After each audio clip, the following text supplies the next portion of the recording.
Alrighty, everybody, welcome back to the Library of Awakening. Tonight, we are going to open a book that challenges everything we've been taught about religion, consciousness, and the origins of spiritual experience itself. We're going to be diving into the Immortality Key, the Secret History of the Religion with No Name by Brian C.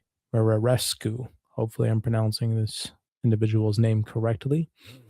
It dives deep into the hidden history of Western civilization, into ancient rituals, sacred sacraments, and forgotten practices that shaped the foundation of early religion and Christianity itself.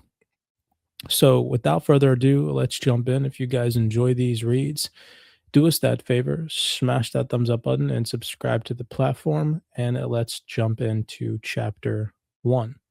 Chapter one is titled Identity Crisis. Though we are liable to forget Western civilization was not founded as a Christian enterprise, the ancient Greece that invented democracy and birthed all the arts and sciences we now take for granted. Never heard of Jesus. Before Jerusalem, before Rome, before Mecca, there was Eleusis. If Athens of the 5th and 4th centuries BC was the true source of Western life in the 21st century, then Eleusis was our first undisputed spiritual capital. Throughout classical antiquity, the Quant harbor town was ground zero for generations of seekers, but its religion wouldn't last forever. In the battle for the sacred legacy of the West, Eleusis was a spectacular casualty. Its demise at the hands of the newly Christianized Roman Empire in the 4th century AD marked the beginning of an identity crisis that persists to this day. Are we Greek or are we Christian? Under the traditional view, our Greek ancestors may have built the world as we know it, but Christianity saved its soul. Like the children of divorced parents, we try not to choose favorites or take sides, and we largely ignore the fact that the Greeks managed to find salvation long before Christianity showed up. A perfectly reasonable oversight, with the former center of the Mediterranean universe now scattered in ruins. Today, the archaeological site of Eleusis is little more than crumbling bits of marble and limestone. And since 1882, the excavations have only turned up more questions than answers. Why did the pilgrims flock to its temple for 2,000 years in search of life beyond the grave? Why was the age old ritual performed under cover of darkness? Why was the magic potion hidden away? And why did the Christians shut it all down? If you're not careful, the oldest unsolved riddle in the history of Western civilization has a way of getting inside your bones. When so much of their genius has survived, it just doesn't make sense for the religion of the people who created Western culture to simply vanish into thin air. There has to be more to the mysteries of Eleusis, the longest running and most prominent spiritual tradition in ancient Greece. Unfortunately, it was shrouded in secrecy from the very beginning, leaving nothing but hints and clues about what really took place within the holy precinct. Aristotle once said that the initiates came to Eleusis not to learn something, but to experience something. Whatever that experience was, it has successfully eluded scholars for centuries. That's how this puzzle was designed, after all. Fragments of the strange rites and ceremonies can be reconstructed, but the main attraction remains unknown. Year after year, how were the mysteries able to constantly deliver on an impossible promise? If you come to Eleusis, you will never die. A bold claim for sure. Hard to believe nowadays, but for some reason, our ancestors believed it. In fact, they couldn't imagine a world without the exceptional landmark. The mysteries were said to hold the entire human race together. Life itself would be unlivable in their absence.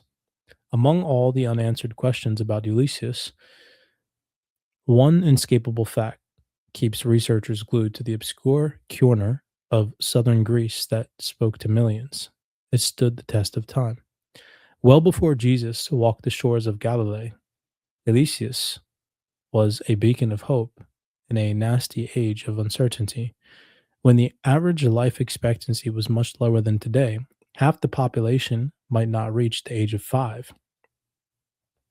For those who survived the traumatic childhood and managed to avoid enslavement, natural disasters, food shortages, violence, social unrest, deadly plagues, and infectious diseases made for a far nastier existence than our own. With as much as 60% of the Greco Roman world succumbing to the bacteria and viruses we have now largely managed to control. If COVID-19 offers any insight on the past, it's the psychological and emotional toll of a pandemic, the sense of helplessness that must have been excruciating for our ancestors. But as long as the mysteries were celebrated once a year around the fall equinox, everything was in order. It was a foolproof formula that ran uninterrupted from about 1500 BC until AD 392, when the annual festivities were abruptly outlawed by the Roman Empire. Theodosius, a diehard Christian. That's a long time for a lot of people to keep quiet and for so little detail to leak into the historical record. But everyone who crossed the sacred threshold understood the price of admission. The word mystery came from the Greek muo, which literally means to shut one's eyes. Under penalty of death, all visitors were explicitly forbidden from revealing what they saw on the inside. Whatever happened in Elysius stayed in Elysius.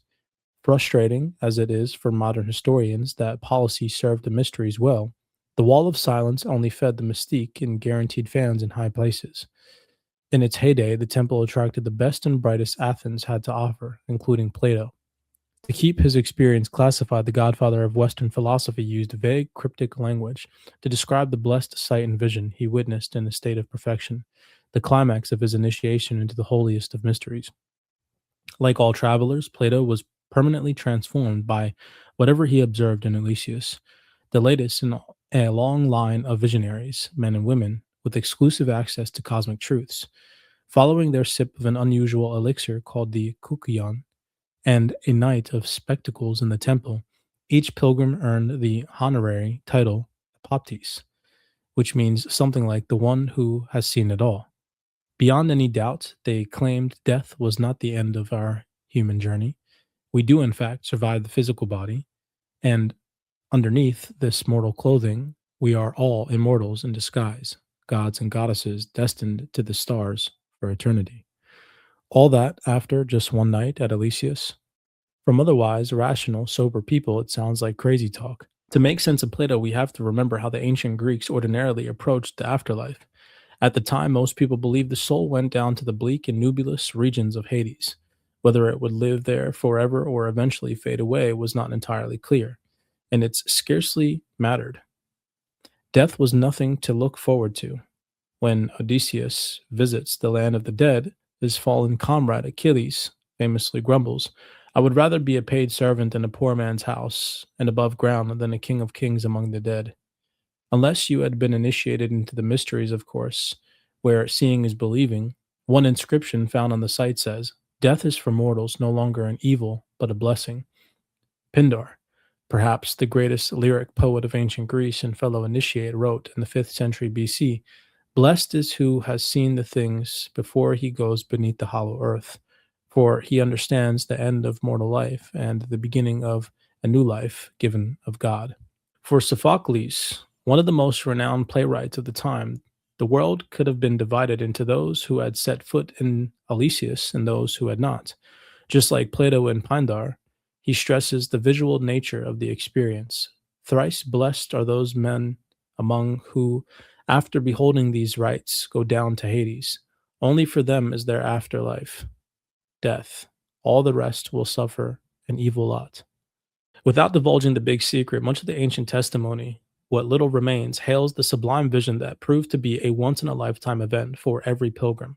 Clearly, the Greeks had profound religious systems at their disposal, one that seems to match the grandeur and sophistication of their many accomplishments, the many gifts we happily inherited to build a civilization from the ground up. Elysius was an enduring tradition, said to provide concrete answers to timeless doubts and optimism in the face of oblivion. It's unavoidable. There was real religion before Christianity, which contradicts the running assumption that Greek spirituality was rather uninformed and idiotic. If you were taught a cartoonish version of Greek mythology in high school or even earlier, that's when the confusion may have begun.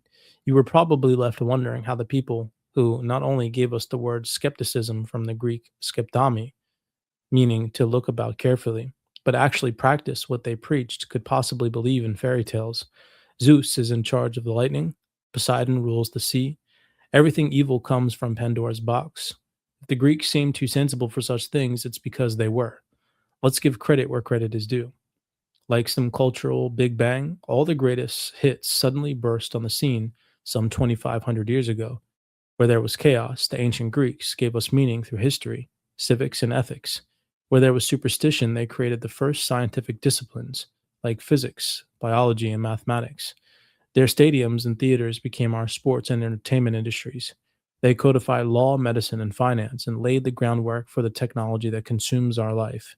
The word technology itself comes from the Greek techne, meaning skill, cunning, or handiwork.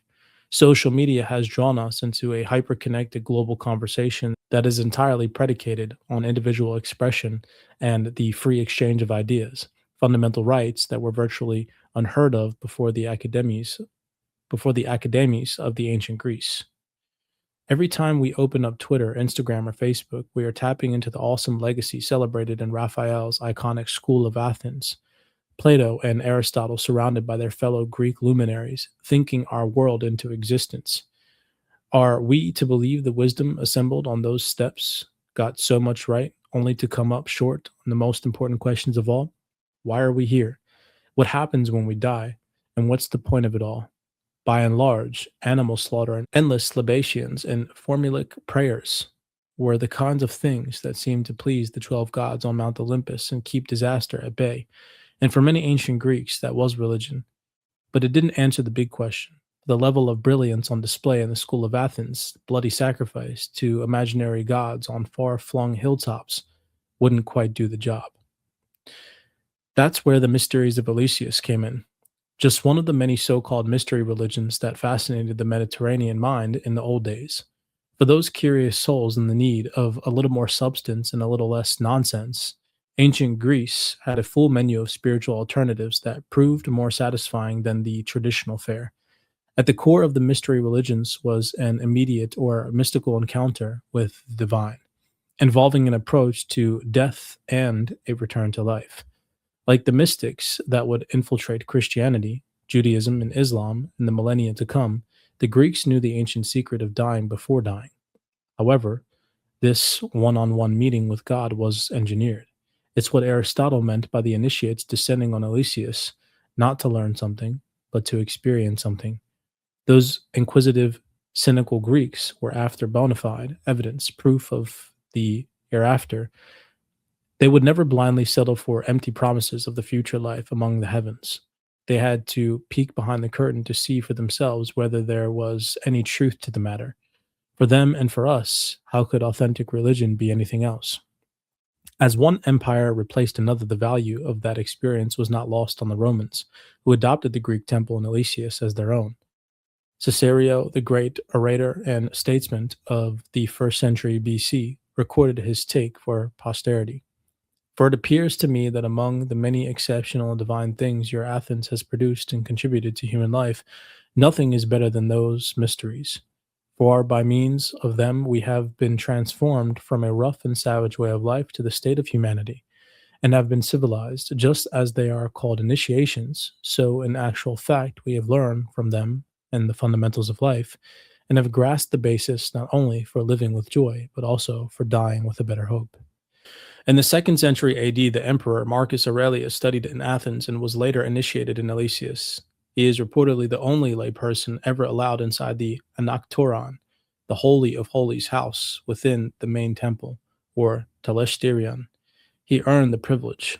The philosopher, as he was called, oversaw an extensive construction project to restore the site after it was nearly destroyed by the barbarian Kostovoks in AD 170. What the invaders sent up in flames, Marcus Aurelius methodically rebuilt to Roman standards, ensuring the mysteries would never again suffer another desecration. Dwarfed chunks of the 42 columns that once supported the 52 by 52 square meter sanctuary can still be seen. Roughly 3,000 people would have crowded onto the steps, lining its interior to witness the secrets they had prepared up to a year and a half to observe. Only on a second visit to Elysius did a prospective initiate or a mestis actually enter the sanctuary to become a full apotis.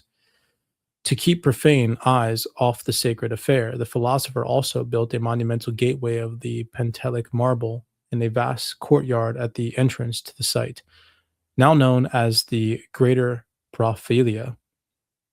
An imposing larger than life boast of Marcus Aurelius has survived all this time, with the defaced image of a serpent headed Gorgon emblazoned on the philosopher's chest. The decapitated monster was a common way of warding off evil in those days, a stern warning to any future looters. This is sacred land. Here, you can see that here. For a time, it worked until Christianity gathered enough steam to deliver the death blow. The Gorgon would eventually be smashed and replaced by a giant cross, carved with pleasure directly into Marcus Aurelius's heart. The soldiers of Christ had a message of their own. This is godless land, polluted by demons. It is the tiniest example of a disturbing period in history that is only now receiving honest critical attention. Catherine Nixey's The Darkening Age, the Christian destruction of the classical world, sets the stage for our investigation. In a spasm of destruction never seen before, and one that appalled many non Christians watching it, during the 4th and 5th centuries AD, the Christian church demolished, vandalized, and melted down a simply staggering quantity of art. Classical statues were knocked from their plinths, defaced, defiled, and torn limb from limb. Temples were razed to their foundations and mutilated. The violent assaults of this period were not preserves of cranks and eccentrics. Attacks against the monuments of the mad, damnable, and insane pagans were encouraged and led by men at the very heart of the Catholic Church. The great St. Augustine himself declared to a congregation in Carthage that all superstition of pagans and heathens should be annihilated is what God wants, God commands, God proclaims. When the once hallowed walls of Elysius were trampled in AD 395, the Visigoths may have placed the dynamite, but the church lit the fuse. Following Constantine's blessing earlier in the century, Emperor Theodosius had already made Christianity the official state religion of the Roman Empire in AD 380. 12 years later, he proclaimed the mysteries illegal, drawing a line in the sand. Civilization would eventually reap the secular benefits of all things Greek, but from then on, Christianity would serve as the default faith of the Western world. When it came to spiritual matters, best to pretend those Greek infidels and their satanic rituals never existed. For a secret religion like Elysius that refused to keep written records, the extinction was swift and thorough.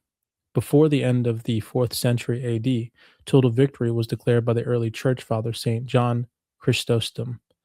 The tradition of the forefathers has been destroyed, the deep rooted custom has been torn out, the tyranny of joy, the accursed festivals have been obliterated just like smoke. From the late 4th century AD until about 200 years ago, the history of Christianity and the history of the West are essentially one and the same. The crowning of Charlemagne by Pope Leo III as the Imperator in Romanum and Father of Europe in St. Peter's Basilica on Christmas Day in 800, kicking off a long line of Holy Roman empires that would last until 1806.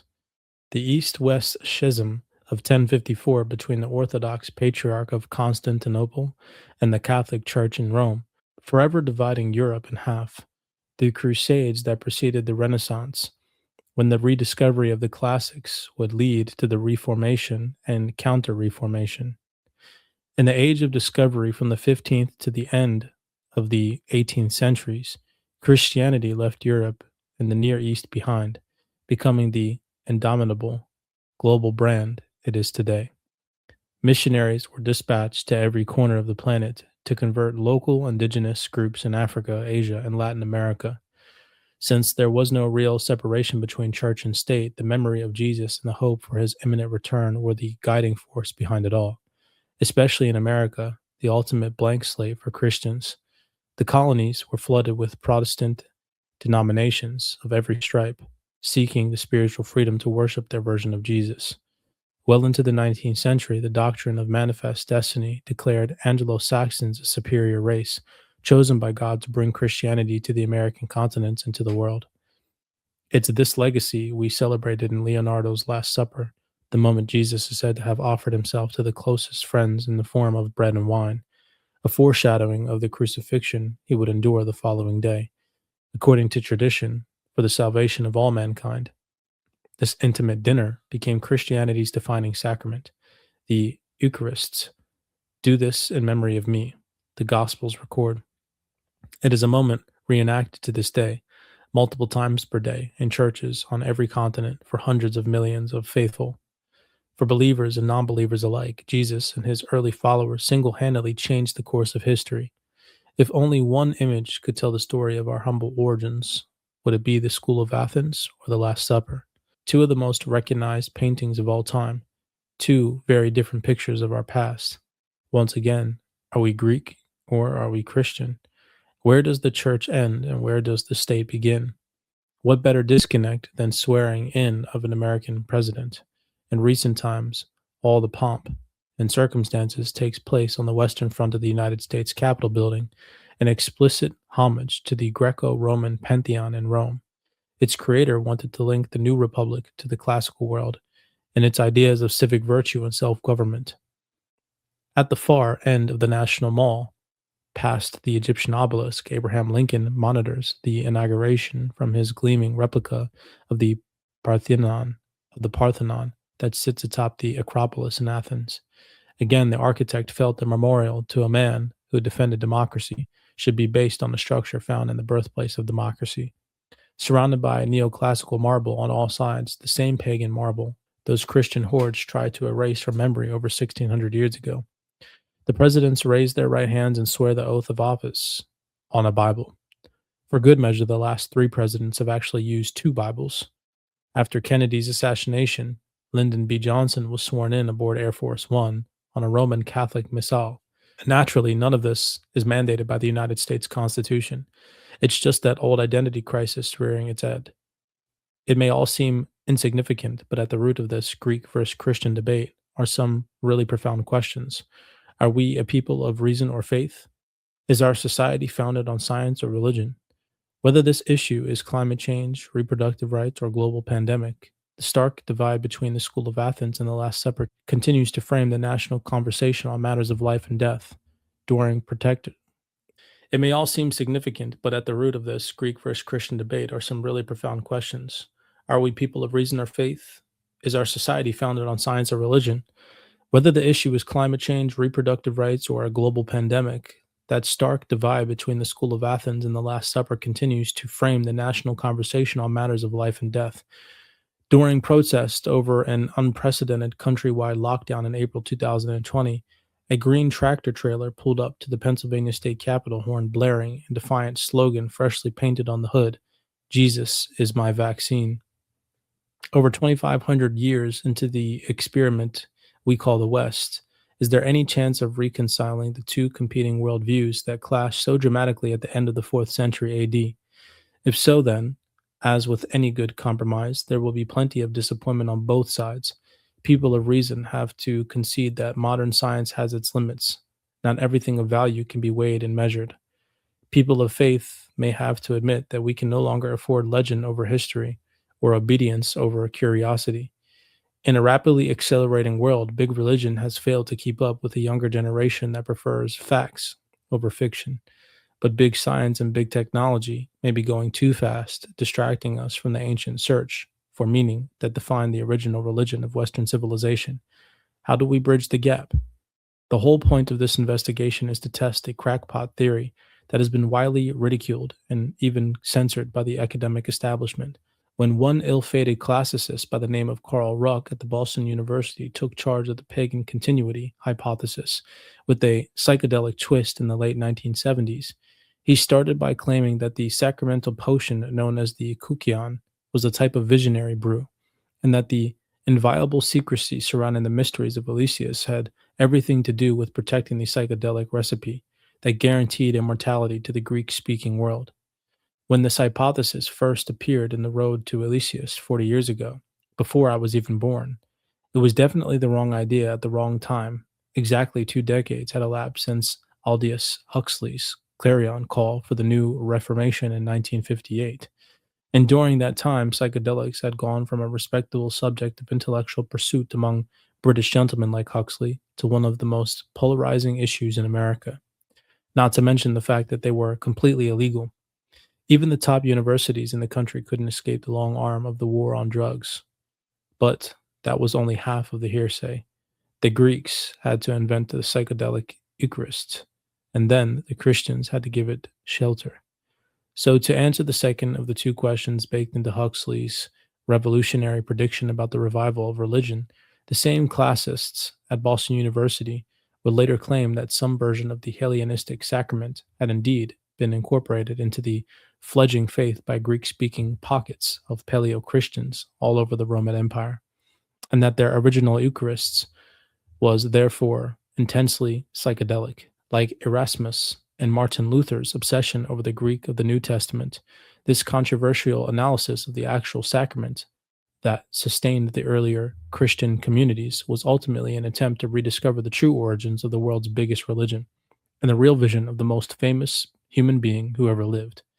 As the Encyclopedia Britannica makes clear, recovering the classics was to humanism tantamount to recovering reality. The modern day attempts to lead to a conclusion no less groundbreaking than the firestorm unleashed by Luther during the Reformation of the 16th century. When we look at the Last Supper, maybe we're not looking at Christianity's founding event. Maybe we're getting a glimpse of the mysteries of religion that was practiced by Plato, Pindar, Sophocles, and the rest of the Athenian gang. And just maybe this is how our identity crisis comes to a dramatic end.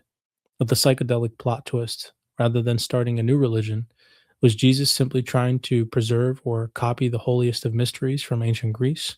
Or more precisely, is that what his Greek speaking followers wanted to believe? If so, that opens up a can of worms, making Jesus more of a Greek philosopher magician than a Jewish Messiah. It means that Jesus, behind Leonardo's table, really belongs on the steps of the School of Athens with his fellow initiates, because the earliest and most authentic communities of Paleo Christians would have looked to the miracle worker from Nazareth as someone who knew the secret of Eliseus, tried so desperately to conceal for millennia, a secret that could easily win new converts to the faith, but a secret the church would later try to suppress according to the theory, and a secret that would render all the infrastructure of today's Christianity virtually obsolete, uprooting 2.42 billion adherents worldwide. Back in the Garden of Eden, maybe the forbidden fruit was forbidden for a reason. Who needs the fancy building, the priests, and all the rest of it? Even the Bible, if all you really need is the fruit. Hopefully, you guys enjoyed today's video breakdown. You just listened to chapter 1 from the Immortality Key, raising questions about the origins of religion, questions about consciousness, and questions about the true nature of reality itself. As always, many blessings to you guys. If you are not subscribed to the platform, consider joining us. We appreciate your support much more than you know. Until next time, stay curious, stay aware, and keep awakening. And as always, do us that favor, smash that thumbs up button. It does help this platform organically grow. And we'll see you guys in the next episode of Library of Awakening.